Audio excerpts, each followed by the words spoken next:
بسم اللہ الرحمن الرحیم نحمدہ ونصلی علی رسولہ الکریم والحمد للہ رب العالمین۔ ہمارے آج کے باب کا نام ہے باب الوعظ والاقتصاد فیہ، یعنی وعظ و نصیحت میں اعتدال رکھنے کا بیان۔ ہم چونکہ کتاب الادب پڑھ رہے ہیں تو یہاں پر امام نووی رحمہ اللہ وعظ و نصیحت کا ایک ادب کو بیان فرما رہے ہیں کہ وعظ و نصیحت کرنے والوں کو چاہیے کہ وہ اپنے وعظ میں اعتدال کو قائم رکھیں، یعنی اتنا لمبا جو ہے نصیحت اور وعظ نہیں ہونا چاہیے کہ لوگ اکتاہٹ محسوس کریں، بلکہ ہمارا وعظ، ہماری نصیحت ایسی ہو جو لوگوں کو اپنی طرف راغب کرے۔ تو اس میں جیسے قرآن پاک کی آیت کو بھی لے کر آئے، قال اللہ تعالی ادعو الی سبیل ربک بالحکمت والموعظۃ الحسنہ۔ اللہ جل شانہ کا ارشاد ہے، اپنے رب کے راستے کی طرف دانائی اور اچھے وعظ کے ذریعے بلاؤ، یعنی تمہارا طریقہ جو ہے وہ بہت بہترین ہو، لوگوں کو اپنے قریب لانے والا طریقہ ہو، نہ کہ ایسا طریقہ ہو کہ لوگ تم سے دور بھاگیں۔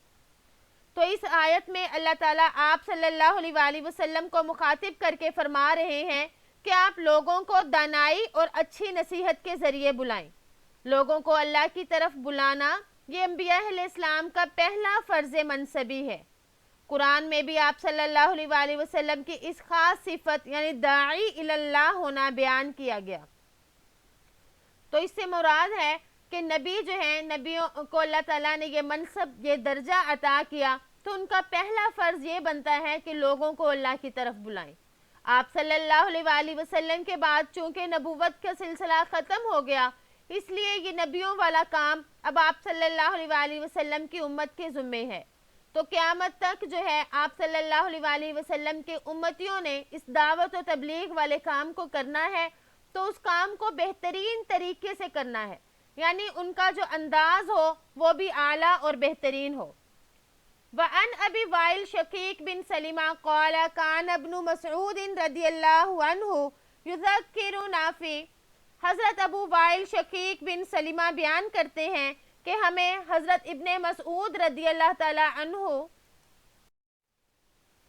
فی کل خمیس فقال له رجل یا ابا عبد الرحمن لوددت انك ذکرتنا كل يوم فقال اما انه يمنعني من ذلك انی اکرہ ان املکم وانی اتقولکم بالموعظة كما كان رسول اللہ صلی اللہ علیہ وسلم یتقولنا بها مخافة السامة علینا متفق علیہ۔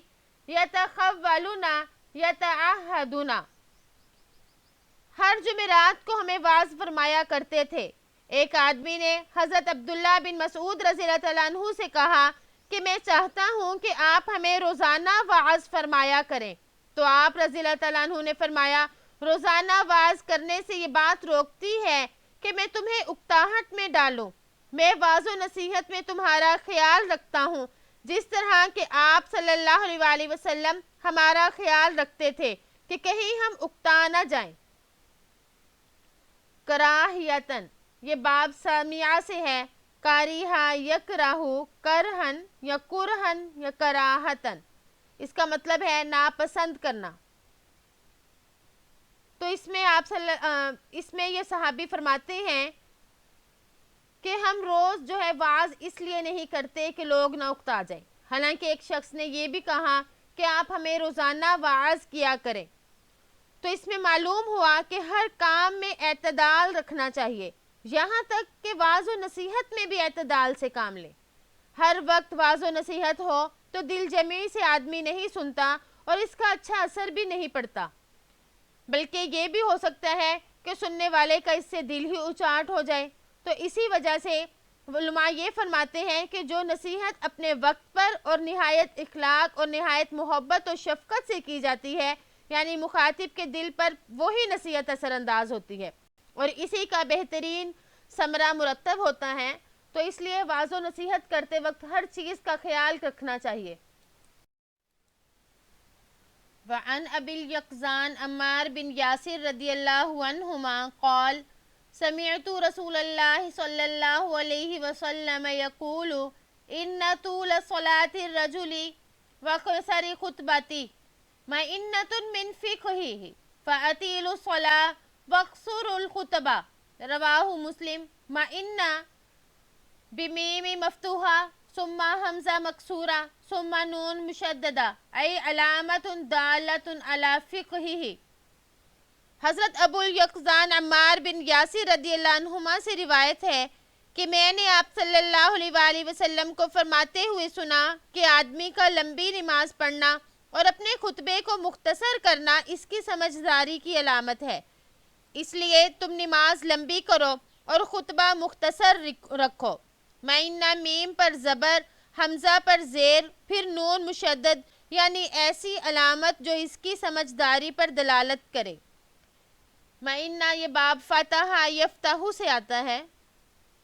اس حدیث میں آپ صلی اللہ علیہ وآلہ وسلم نے فرمایا کہ آدمی کا لمبی نماز پڑھنا اور خطبے کو مختصر رکھنا یہ اس کی سمجھداری کی علامت ہے، کیونکہ نماز جو ہے وہ مقصود ہے اور خطبہ اس کی فرع ہے۔ نماز لمبی پڑھانے میں بھی مقتدیوں کا خیال رکھنا نہایت ضروری ہے، کیونکہ جماعت میں ضعیف، بیمار، بوڑھے، حاجت مند سبھی طرح کے لوگ ہوتے ہیں، اور دوسری روایت میں بھی آتا ہے کہ ہلکی نماز پڑھانی چاہیے۔ تو یہاں پر جو لمبی نماز فرمائی تو علماء یہ فرماتے ہیں یہاں پر نماز کو لمبی کرنے کا ذکر خطبے کے مقابلے میں ہے، یعنی اس کی وجہ سے یہاں پر نماز کا لمبا کہا کہ خطبے کے مقابلے میں نماز لمبی ہو، ورنہ فی نفسہ ہی جماعت کی نماز بھی مختصر ہوگی۔ مختصر ہونے کا یہ مطلب نہیں کہ اس میں خشوع اور خضوع، اطمینان، سکون، اعتدال ارکان وغیرہ نہ ہو، بلکہ ان سب کا لحاظ رکھتے ہوئے نماز پڑھائی جائے، لیکن نماز میں قرات اور بہت زیادہ لمبی لمبی دعائیں نہ ہوں۔ اس حدیث کے جو راوی ہیں حضرت عمار رضی اللہ تعالیٰ عنہ، ان کی کنیت ابو الیقظان ہے اور ان کا نام عمار اور ان کے والد کا نام یاسر رضی اللہ عنہ ہے، اور ان کی والدہ کا نام سمیہ ہے۔ حضرت عمار اور حضرت صہیب یہ دونوں اکٹھے ہی مسلمان ہوئے تھے، اور اس وقت تقریباً 30 سے کچھ زائد مسلمان تھے۔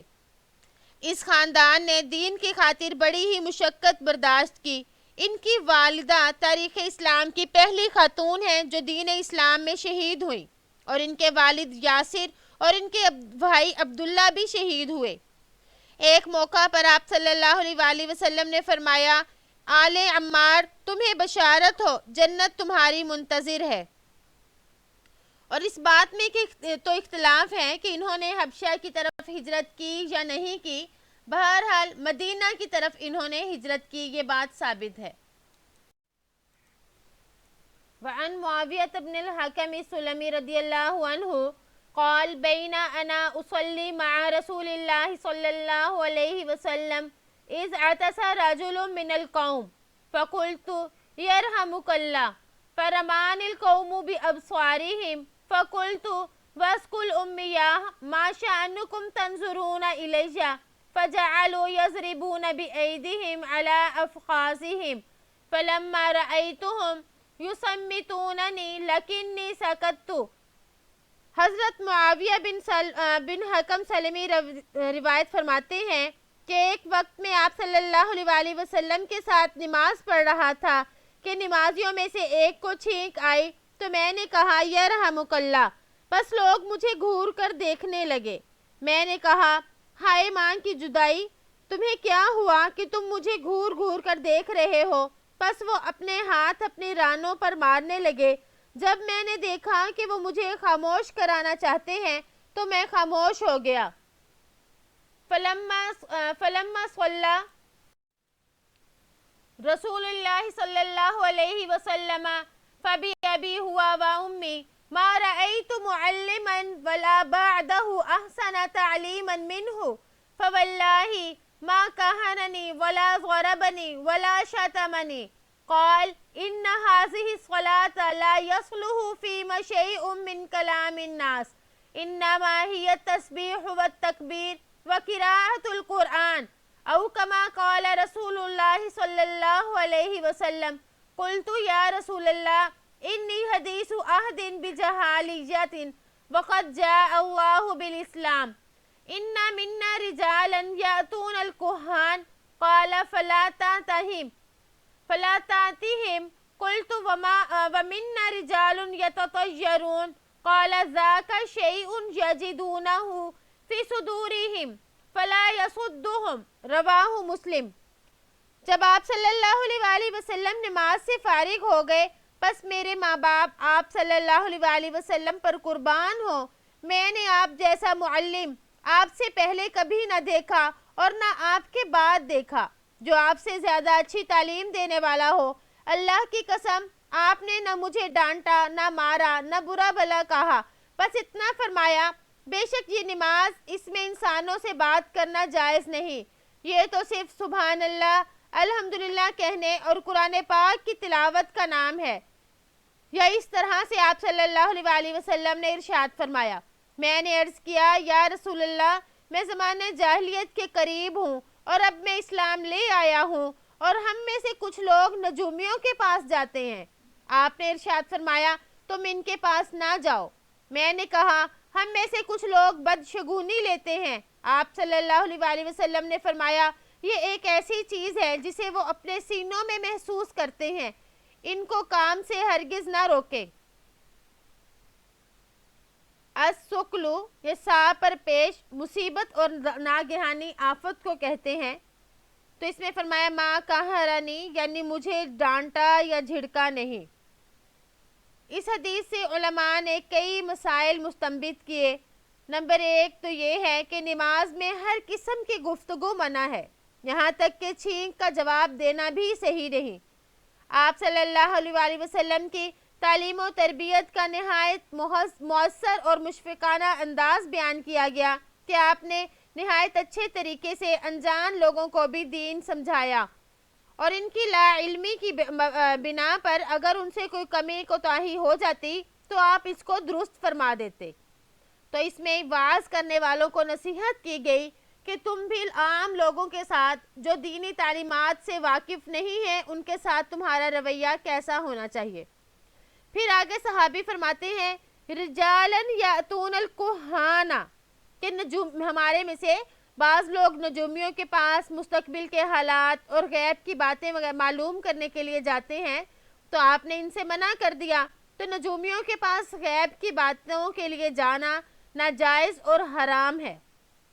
اسی طرح بدشگونی سے بھی آپ صلی اللہ علیہ وسلم نے منع فرمایا، کیونکہ نیک فالی لینا تو شریعت میں جائز ہے مگر بدشگونی یہ درست نہیں۔ یہ زمانہ جاہلیت کی عادتیں تھیں، تو آپ صلی اللہ علیہ وسلم نے فرمایا کہ دین اسلام میں آ کر ان عادتوں کو اب ختم کر دیں، یعنی اب آپ کا ان کے پاس جانا درست نہیں ہے۔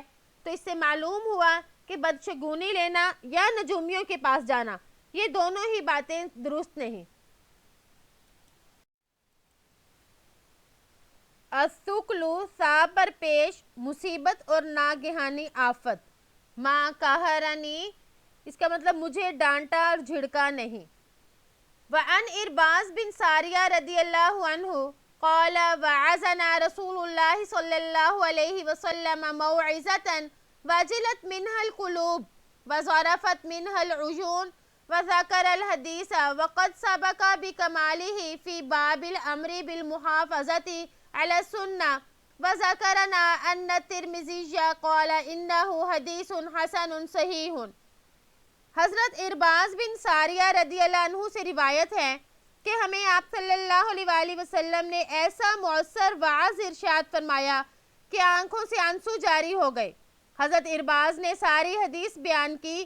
حدیث مکمل باب الامر بالمحافظۃ علی السنہ میں گزر چکی ہے، اور ہم نے ذکر کیا تھا کہ امام ترمذی نے اسے حسن صحیح کہا ہے۔ اس میں یہ فرمایا کہ آپ صلی اللہ علیہ وسلم کے وعظ و نصیحت کس قدر پر اثر ہوتے تھے۔ صحابی فرماتے ہیں کہ آپ صلی اللہ علیہ وسلم نے ہمیں اس طرح سے وعظ کیا، اتنے ہمدردی سے وعظ کیا کہ ہمارے دلوں پر اس کا بہت زیادہ اثر ہوا۔ واجلت منها القلوب یعنی ہمارے دل اس کی وجہ سے ڈر گئے۔ یہ ایمان والوں کی کیفیت ہے کہ قرآن و حدیث سننے کے بعد آنکھوں سے آنسو جاری ہو جاتے ہیں۔ اس سے معلوم ہوتا ہے کہ قرآن و حدیث سے متاثر ہو کر آنسو کا نکل جانا یہ ایمان کی علامت ہے۔ یہ حدیث اگرچہ پہلے بھی گزر چکی تھی، لیکن اس کو یہاں پر دوبارہ لے کر آئے کہ وعظ میں اعتدال رکھنا چاہیے، بہت زیادہ لمبا وعظ نہیں ہونا چاہیے، ایسا وعظ ہو جو کہ پر اثر ہو۔ اور اس بات کو ثابت کرنے کے لیے امام نووی رحمہ اللہ اس کو دوبارہ یہاں پر لے کر آئے۔ تو اس سے معلوم ہوا کہ وعظ و نصیحت کرنے والوں کو کن آداب کا خیال رکھنا چاہیے۔ اللہ تعالیٰ سے دعا ہے کہ ہم نے جو پڑھا اللہ تعالیٰ اس پر عمل کرنے کی توفیق عطا فرمائے۔ امید ہے کہ آپ کو آج کا سبق بھی سمجھ آ گیا ہوگا۔ السلام علیکم ورحمۃ اللہ وبرکاتہ۔